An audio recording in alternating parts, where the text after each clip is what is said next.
What is up, everyone? It is Rachel. Welcome back to my channel.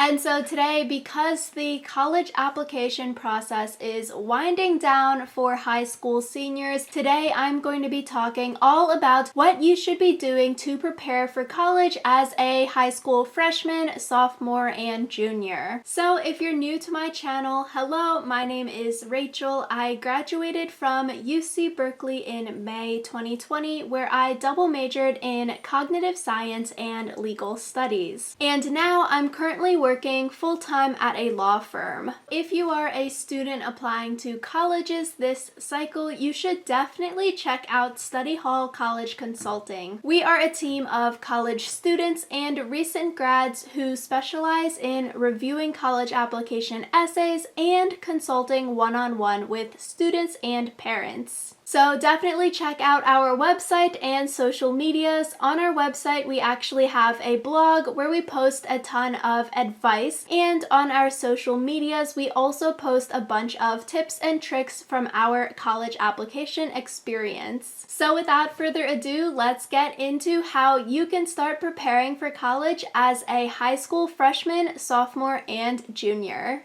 So we are going to start off with freshmen. So as a freshman in high school, the first thing that you can do to start preparing for college would be to prepare your 4-year plan for high school. So when you're picking your classes in high school, it is important to plan ahead and think about by junior and senior year, what kinds of classes am I going to be taking and what kinds of classes do I want to take? So looking at your high school, do they offer AP classes, IB classes? What kinds of classes does your school offer, and what kinds of classes do you need to take in order to graduate from your high school? Because usually they'll have some requirements like a gym, PE requirement, or health requirement, stuff like that that you need to take to graduate. So when you're planning your schedule for freshman year and the years after, you really want to look at the classes offered and try to take classes that challenge you. That would mean trying to take classes like the honors classes of a subject or an AP or IB class. Colleges really want to see that you are making the most of your high school experience and the classes that are being offered at your high school. So if your high school does offer those advanced courses, then you should take some. I've heard that college admissions officers, they would rather see that you got a lower grade, like a B, in an AP level course versus getting an A in a regular level class. So the next thing that you want to do as a freshman is to get involved. And so when you're entering high school, this is the perfect time to join some clubs or a school sport. And right now it is totally okay to join these clubs just as a general member, because typically for high school clubs, you need to work your way up to get to those positions like president or vice president of the club. And by joining these clubs early, if you stick with it, it helps to show the admissions officers that this is a group, cause, organization that you are passionate about and that you're interested in. You didn't just join it for 1 year, but you stuck through it for 4 years of high school. And so with this, you definitely want to join clubs that you're interested in or passionate about, because at the end of the day, less is more. And so the admissions officers would rather see you join 1 or 2 clubs that you fully invest yourself in,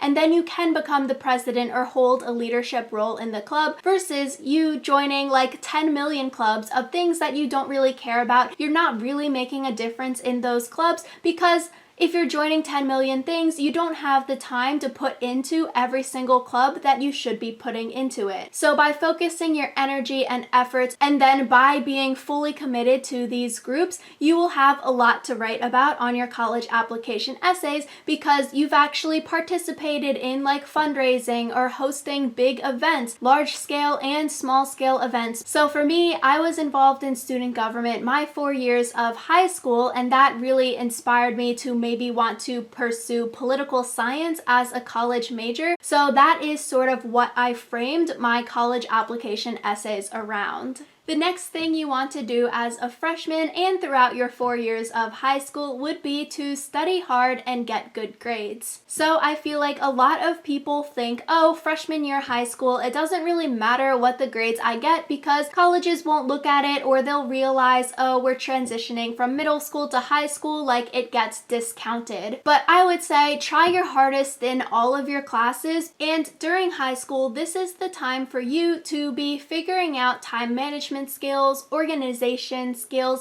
how you study, and how you learn. And so you really want to focus on those things early because all of these skills will become very, very important once you go to college. And finally, as a freshman, you may consider taking a career aptitude test. And so these tests basically ask you a bunch of questions, what you're interested in, what you're not interested in, what your skills are, and they will sort of match you with some careers that you may be interested in. And so this can be super useful if you're a student who doesn't really know what you want to go into in the future, but maybe through this test, it can give you some ideas of careers, fields that you would be good at or interested in. And so for me, I feel like we had to take these tests through our guidance counselor at high school. Moving into 10th grade or a sophomore, you would want to be building on the skills and the advice that I talked about in the 9th grade, the freshman section. In addition to those, here are some other things that you can build upon to prepare yourself for college applications. So the first thing that you can do is to start studying to take the PSAT. So the PSAT is the practice version of the SAT test, and typically in your high school you would take this practice version in 10th grade and 11th grade. And so a lot of students might not study for this because it doesn't really count towards anything. You don't get a grade on your PSAT or anything like that, but there are a lot of scholarships associated with the PSAT, so some students do study for it like it were the SAT. So if you wanted to try to get those merit scholarships by scoring well on the PSAT, then you probably have to put some time and effort into studying so you can get those high scores on the PSAT to qualify for those scholarships. The next thing that you want to start to do as a sophomore would be to start to create a list of all of the activities that you're involved in. On this list, you want to maybe write down or bullet point some of the activities that you've done. So on this list, you can list all of the clubs, organizations, volunteering, sports, accomplishments, anything that you've done so far in high school or your life, because these activities that you're listing and the bullet points could become the basis for your college application essays in a few years. Writing everything down now, it will be very helpful in a few years when you probably won't remember every little detail that you were doing 4 years ago. So the next thing for sophomores is that during the summer, you may get a job, a summer internship, or pursue your passions during this time. Staying productive during the summer is a great way to figure out what your interests are, and it may spark a new interest within you. So for me, during my sophomore and junior year summers, I actually interned at NASA. And so definitely I could do a whole video on how I got a NASA internship, so definitely let me know if that is something that you'd want to hear about. Additionally, if you're not working a job or internship, you should spend this time figuring out what your passions are. This could mean that you throw yourself into things like starting a hobby, playing a sport, making a video for the internet, writing a blog, reading a ton of books, or starting some new hobby or passion project of something that you've always wanted to do. Because during the summer, this is the perfect time to figure out what you like, what you don't like. If you find that you have some true love for reading or writing, you can always turn that into something bigger, and then maybe you start your own blog or you post videos on YouTube, something like that. And finally, for sophomores, you want to meet with your guidance counselor. Meeting with your guidance counselor early is super important so you you can get on the first name basis with them. For a lot of college applications, your guidance counselor for the school will be providing the college with information about the school and potentially also be providing a letter of recommendation for you. And so if you have a large high school class, chances are your guidance counselor won't really know who you are, so you really need to take it upon yourself to go out and schedule a meeting with them or to go to their office and just chat. You can go in and talk about yourself, talk about your goals, or you can also go in, ask them for advice or questions, things like that. Because guidance counselors are providing colleges with information and they may be writing letters of recommendation, you really don't want yours to be super vague, just another student, but by meeting with your guidance counselor periodically, getting to know them, getting on that first name basis is a really great way so that you can stand out in your guidance counselor's eyes. And so same thing as before, moving into 11th grade or juniors,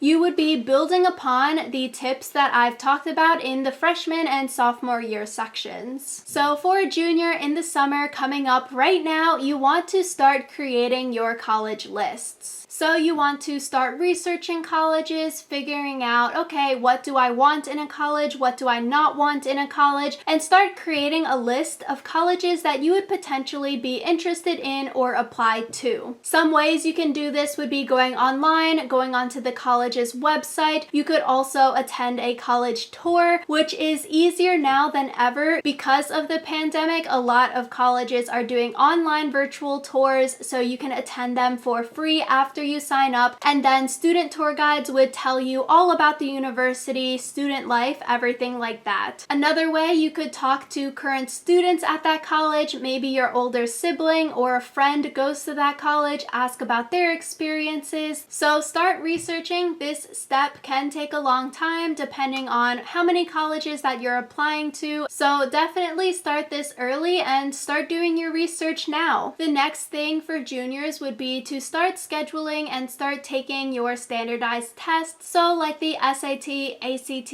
any SAT subject tests. And so with the last step with researching colleges, when you're researching, you really want to make note, does this college accept standardized tests still? Because a lot of colleges now are switching away from looking at standardized tests and they're no longer accepting the SAT, ACT, SAT subject tests, things like that. So if the colleges that you're applying to still require those tests, then obviously you have to study for them and then sign up to take those tests. The next thing for juniors would be to ask your teachers for letters of recommendation. And so personally, I would ask my teachers before the junior year ended, so before summer started, because some teachers may only write letters of recommendation for a certain number of students each year. So you really need to get in there early so that you make it on their list. Throughout your junior year, start thinking about, okay, who are the teachers that I think I could ask a letter of recommendation for? They should be the teachers who know your name first off, and they know your work ethic, they know what kind of student you are. And so you shouldn't just ask a random teacher, but really think about it and really think of, okay, maybe it's a class that I scored well in, or maybe it's a class that I didn't do so well in, but I spent a lot of time meeting with the teacher after school, going in to get extra help, asking a lot of questions because it was a harder subject for you. That could also become a really great letter of recommendation because the teacher has seen you struggle in this class, but you worked to overcome it. For a good letter of recommendation, the teacher really needs to know who you are, so they aren't just writing some kind of generic thing down on paper, but you want your letters of recommendation to stand out, so you need the teacher to know you. And so the last thing for juniors, you should start working on your college applications. Especially over the summer between your junior and your senior year, this is the perfect time to start drafting essays, researching colleges, like I said, because the biggest tip is to start early. You really don't want to start your college application essays 1 week or 2 weeks before they're due, because that really isn't enough time to write your thoughts down, to proofread it, and maybe you have other people review your essays as well. So start drafting those so by the time fall rolls around, you aren't super stressed in trying to start from scratch,